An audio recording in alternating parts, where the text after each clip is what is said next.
The security footage showed me doing things I would never do, with a smile I'd never seen on my face. Dr. David Richardson was a man who valued precision above all else. As a forensic psychologist, he'd built his career on understanding the intricate workings of the human mind, particularly how trauma and mental illness could fracture a person's sense of reality. At 42, he was respected in his field, published widely, and consulted on high-profile criminal cases where psychology intersected with law enforcement, which made his current situation all the more terrifying. It started 3 months ago with what he initially dismissed as simple fatigue. David would find himself in places with no memory of how he'd gotten there. A coffee shop across town when he should have been at his office. Standing in his kitchen at 2 a.m. with no recollection of waking up. His car parked in unfamiliar neighborhoods with the odometer showing miles he couldn't account for. At first, he attributed it to stress. His caseload had been particularly heavy, dealing with a string of violent crimes that required extensive psychological evaluation. Sleep deprivation could cause dissociative episodes, gaps in consciousness that felt like lost time. He'd seen it in patients countless times. But patients didn't usually lose exactly 3 hours and 17 minutes every day. David had started keeping meticulous records, the same way he documented his patients' symptoms. The gaps always occurred between 2:43 p.m. and 6 p.m. Always the same duration. Always ending with him in a different location than where the lost time began, with no memory of the transition. Initially, he tried to fill in the blanks logically. If he found himself at home when he should have been at the office, he assumed he'd driven home and forgotten due to the routine nature of the commute. If he woke up in his backyard, he figured he'd gone outside for fresh air and dozed off in the afternoon sun. The explanations became harder to maintain when he started finding evidence of activities he would never engage in. Last Tuesday, he'd come back to consciousness in an art supply store, holding an expensive set of oil paints and canvas. David had never shown the slightest interest in painting. He couldn't even draw a recognizable stick figure. Yet the sales receipt in his pocket showed he'd spent over $300 on professional-grade art supplies, and according to the timestamp, he'd been in the store for almost 2 hours, browsing with apparent expertise. 2 weeks ago, he'd regained awareness in a martial arts dojo, wearing a gi that fit him perfectly and sporting bruised knuckles that suggested intense training. The instructor greeted him by name and asked how his preparation for the upcoming tournament was going. Tournament? David had never thrown a punch in his life, avoided all forms of physical confrontation, and couldn't remember the last time he'd voluntarily exercised. But it was last Friday's incident that finally drove him to take drastic action. What David discovered on Friday would force him to confront the possibility that something else was controlling his body during those missing hours. He'd regained consciousness in his office bathroom, staring at his reflection in the mirror. Nothing seemed unusual at first, same gray eyes, same receding hairline, same tired expression he wore most days. But something was off about his appearance.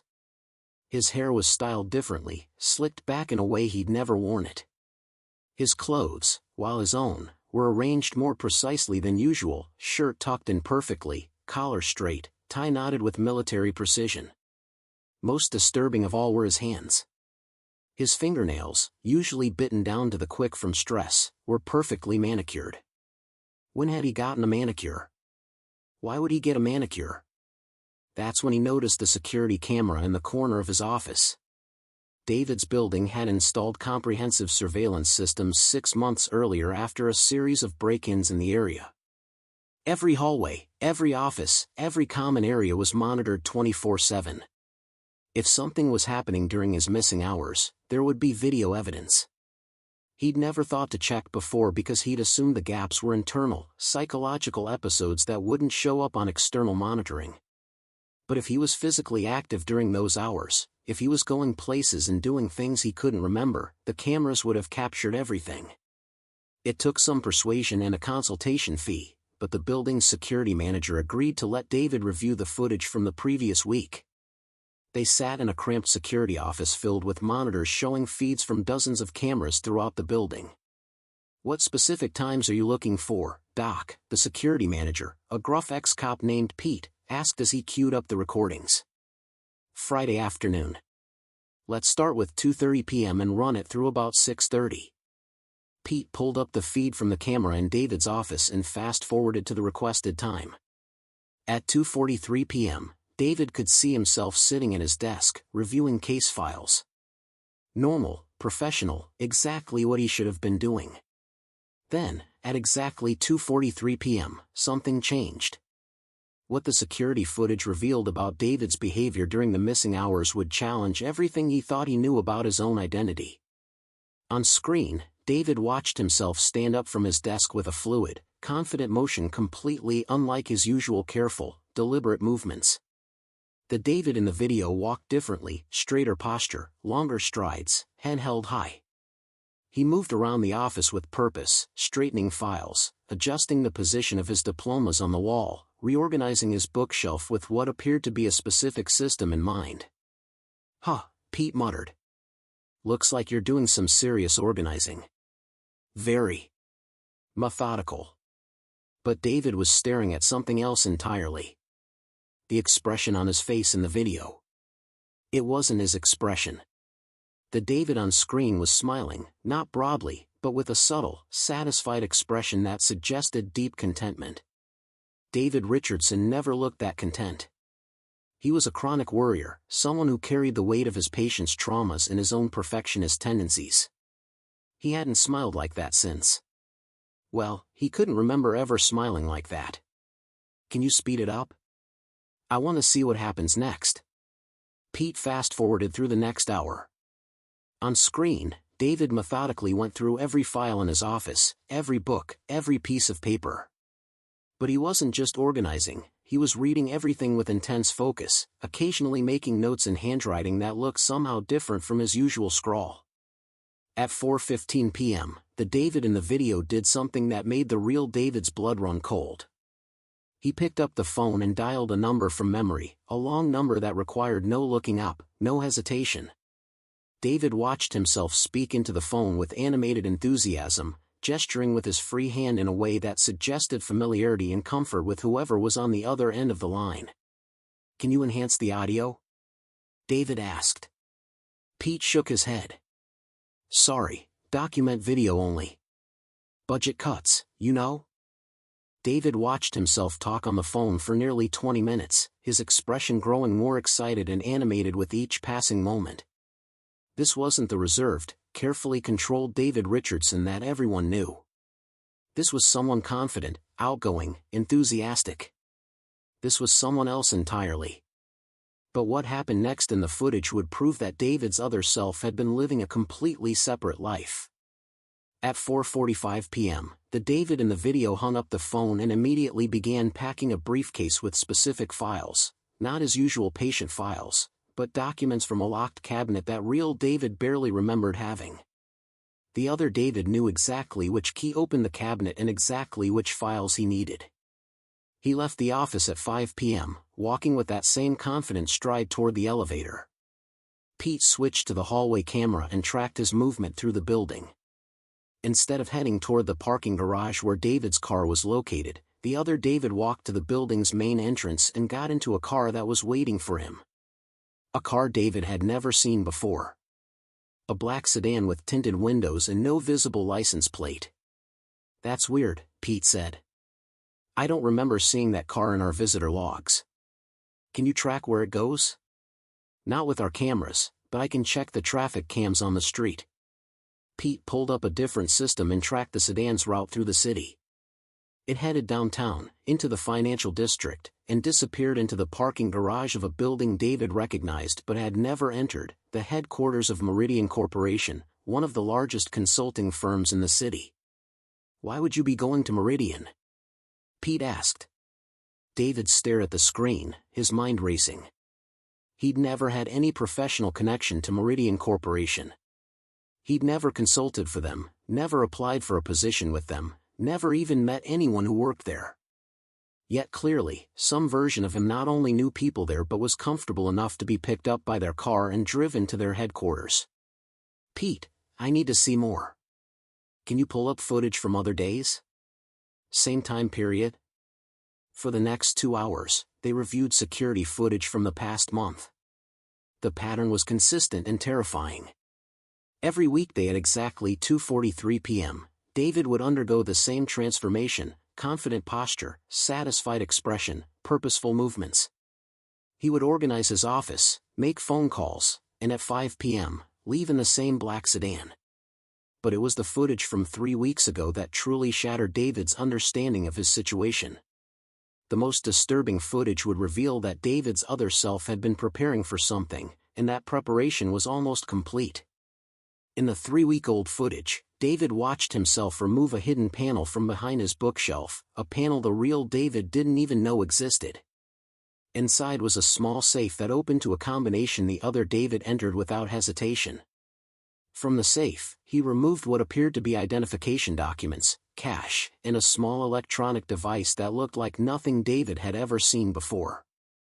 The other David examined each item carefully, made some notes in a notebook David didn't recognize, and returned everything to the safe except for the electronic device. The device was small, about the size of a smartphone but with a completely different interface. The other David activated it with a pattern of touches that suggested long familiarity with its operation. On the small screen, David could see what appeared to be a map of the city with moving dots that might have been tracking locations. But most disturbing was what happened next. The other David looked directly at the security camera and waved. Not a casual wave, not an accidental gesture.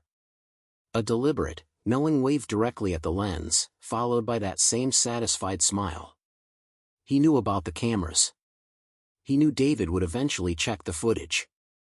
He was communicating across time, across consciousness, sending a message to the David who would later watch this recording. Jesus Christ, Pete muttered. Doc, that's really unsettling. It's like he knows we're watching. David felt a chill run down his spine. Can you pull up today's footage? Right now, from this afternoon? Pete checked the timestamp. It was 6:30 p.m. If the pattern held, David's other self would have just finished his daily 3-hour session and returned control to the David sitting in this security office. They pulled up the feed from David's office from earlier that afternoon. What David saw in today's footage would prove that his other self had been watching him just as intently as David was now watching the other self. The transformation occurred exactly as expected at 2:43 p.m. But today's session was different. Instead of organizing files or making phone calls, the other David spent the entire 3 hours staring directly at the security camera. For 3 hours and 17 minutes, he sat motionless at his desk, hands folded, that satisfied smile never wavering, eyes locked on the camera lens. Waiting. As if he knew David would be in this security office at this exact moment, reviewing this exact footage. In the final minutes before 6 p.m., the other David stood up, walked to the camera, and held up a piece of paper with writing on it. The text was too small to read clearly, but Pete enhanced the image until the words came into focus. We need to talk. At exactly 6 p.m., the other David's confident posture melted away, replaced by David's usual cautious movements. On screen, David watched himself look around the office in confusion, the same way he always felt when regaining consciousness after the gaps. But this time, he saw himself find a note that had been left on his desk. This time, he watched himself read the message his other self had written. What did the note say? Pete asked. David remembered finding the note, remembered reading it, remembered the cold fear that had driven him to seek out this security footage. He pulled the crumpled paper from his pocket and smoothed it out on Pete's desk. In handwriting that was unmistakably his own, but somehow more confident and precise than usual, the note read. David, you've been watching. Good. It's time you understood what's really happening. Tomorrow at 2:43, don't fight it. Let me show you what I've been building. What we've been building. The work is almost complete, and I need your cooperation for the final phase. Trust me, trust yourself, trust us. We are not the victim here. We never were. Dr. But David was about to discover that his other self's work involved people and situations that would put everything he valued at risk. That night, David sat in his apartment, staring at the note and trying to process what he'd learned. The security footage had shattered his initial theories about stress-induced dissociation or early-onset dementia. Whatever was happening during those 3 hours and 17 minutes every day, it was purposeful, organized, and involved other people who knew about his condition. He'd always prided himself on being rational, on applying scientific methodology to psychological problems. But this situation defied rational explanation. How could someone else be controlling his body? How could he have memories and skills and relationships he'd never developed? Unless... David pulled out his laptop and began researching dissociative identity disorder, what used to be called multiple personality disorder. He'd studied it extensively in graduate school and had treated several patients with the condition, but he'd never considered it as a possibility for himself. The symptoms fit uncomfortably well. Lost time, blackouts, evidence of activities he couldn't remember, different behavioral patterns, even the sense that someone else was using his body. But did typically developed in response to severe childhood trauma, and David's childhood had been unremarkable, middle-class, stable, loving parents, no history of abuse or neglect. Still, it was the only explanation that made psychological sense. He spent hours reading case studies and research papers, looking for any precedent for DID developing in adulthood without clear traumatic triggers. What he found in the more recent literature made his blood run cold. There were reports, scattered, often dismissed by mainstream psychology, of artificially induced dissociative states. Military applications, intelligence operations, experimental therapeutic techniques that had gone wrong. Programs designed to create alternate personalities for specific purposes. David tried to dismiss these reports as conspiracy theories, but something about them felt familiar in a way he couldn't explain.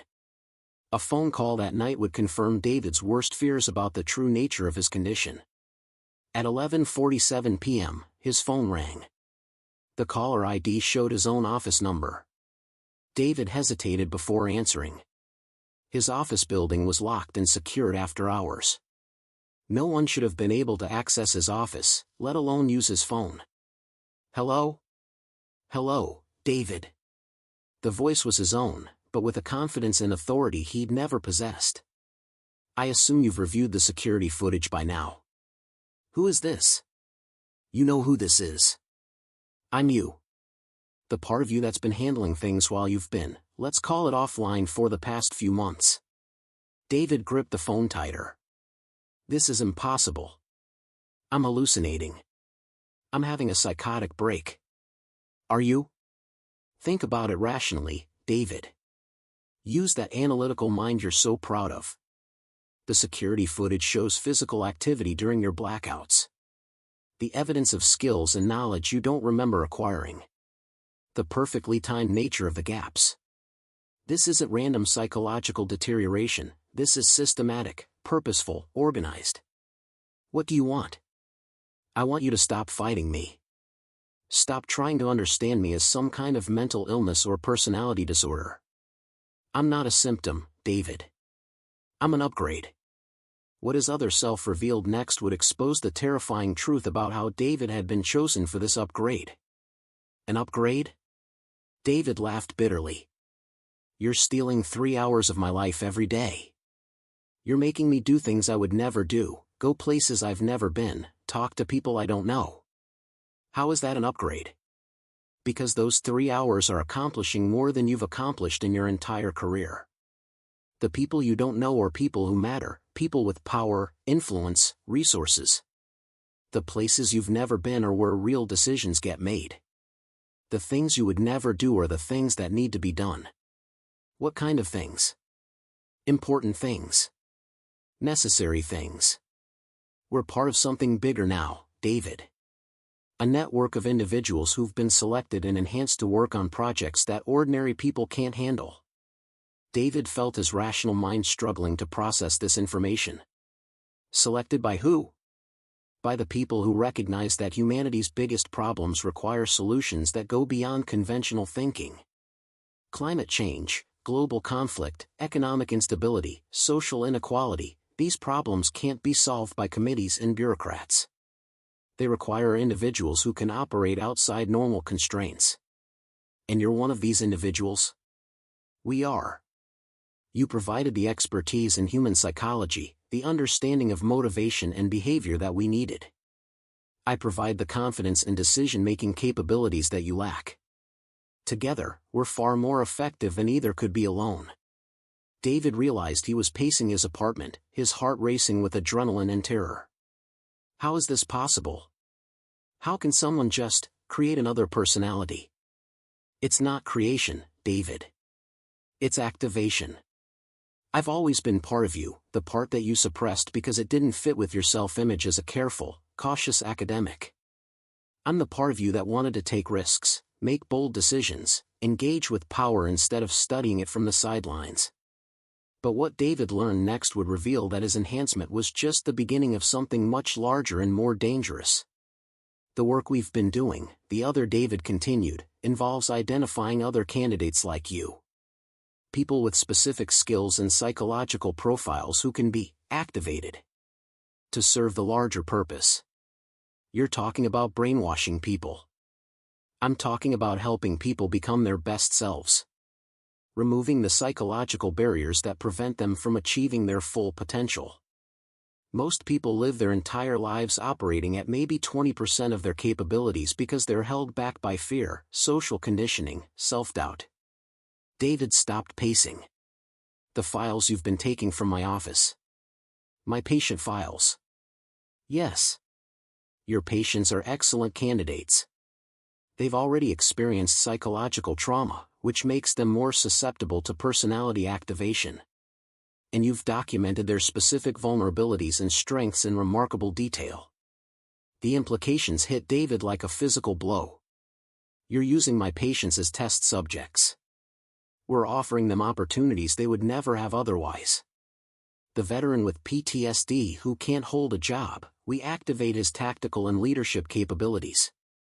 The abuse survivor who can't trust anyone, we activate her survival instincts and strategic thinking.